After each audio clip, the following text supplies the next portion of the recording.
काँग्रेसने कधीही जनतेच्या विकासाचा मार्गच निवडला नाही आणि दिल्लीचा निकाल हा माननीय प्रधानमंत्री नरेंद्र मोदीजी यांच्या नेतृत्वाचा विजय आहे।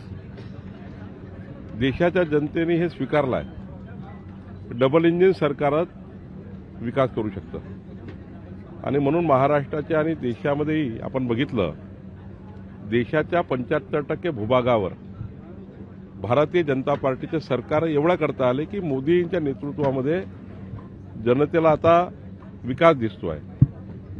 डबल इंजिन सरकारच्या माध्यमातून विकसित राज्याचा संकल्प होणार आहे आणि त्यामुळे आता दिल्लीच्या कार्यकर्त्यांना, तिथल्या नेत्यांना, माननीय केंद्रीय नेतृत्वाचं मी खूप खूप अभिनंदन करतो, आभारी मानतो। ऐतिहासिक विजय, 27 वर्षानंतरचा ऐतिहासिक विजय।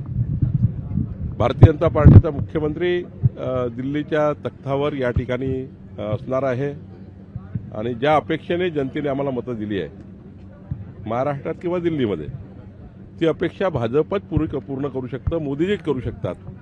हा विश्वास लोकांचा मोदीजीवर आहे आणि त्यामुळं जो संकल्प आम्ही दिला आहे, संकल्पपत्र दिला लोकांना, विकासाचं संकल्पपत्र दिलं आहे, त्यावरच जनतेने आम्हाला मतं दिले आहे।